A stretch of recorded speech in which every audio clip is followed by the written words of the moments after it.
Well, this Hall of Fame award is not just about Dad, and because he was a wonderful person, a wonderful teacher. It's about our whole family. You know, my dad worked long hours, but if my mother wasn't there to help take care of things, Dad wouldn't have been able to accomplish what he did through the years. Basically, I just think it's really sad now. Every day, members of the greatest generation are passing away. They had so much to make this country great. When my dad was 21 and Pearl Harbor happened, he enlisted 17 days after that. He was a sole child. His mother had to sign paperwork for him to even join the military. And when he did, it was for the duration of the war. And they didn't know if that was going to be a month, 4 years, or how long it was going to be.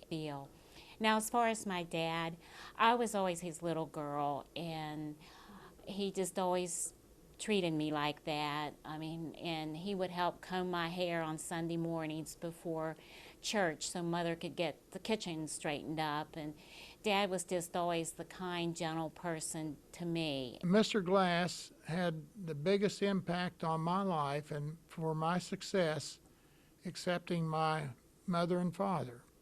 He was true. I was truly blessed to be one of his students and to come into contact with him. He did many things for me and for the members of our class, my class, that were far beyond what could be expected of a regular teacher. Mr. Glass could instill in each student a yearning to learn and to know more. And one of the things I admired most about him was that it didn't matter if you came from a farm that you were milking 100 head of cattle or if you had 25 strawberry plants for your project.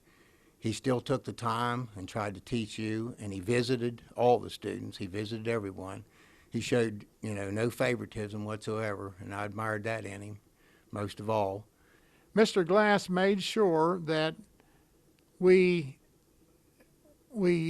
excelled as students and did the very best that we could possibly do. He would accept no less. He was the kind of teacher that was like your dad, your father, and you could have fun with him and talk with him. But on the other hand, when it was time to get down to business, you would know that as well.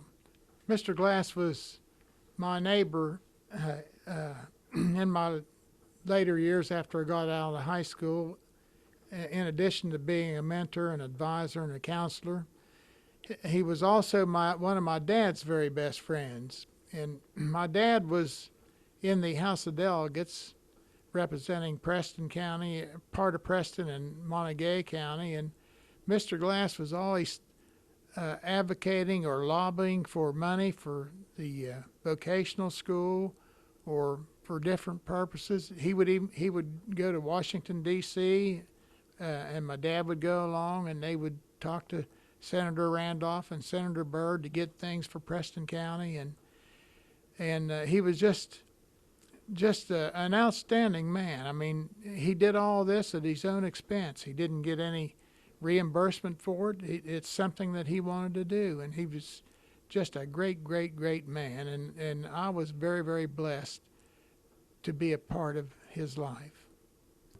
If you had a sick animal or an animal with a problem, you could call him anytime, day or night, and he would be there. And if it was something he could do to save you, possibly have to call a vet or save you a vet bill, anything he could do in his capabilities, he would do for you. And he was just like a doctor in the middle of the night. He could be called, and he made house calls, and I really remember that. And also in his teachings, too, he taught us, when we got out of his classes, we could actually fill out an income tax form for a farm with depreciation schedules and everything.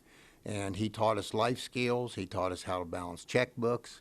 I mean, he covered the whole gambit of life, and I really appreciate all the things that he'd done for us.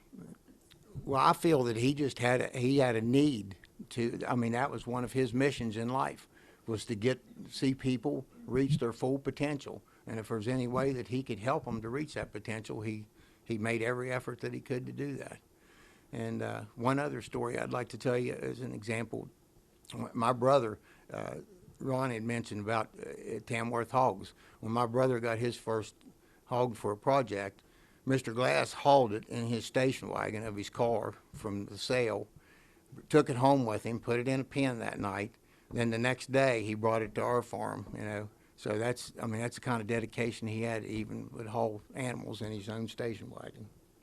Back in 1971, Dad was nominated for the State Teacher of the Year, which was, a wonderful honor. We were all very proud of him.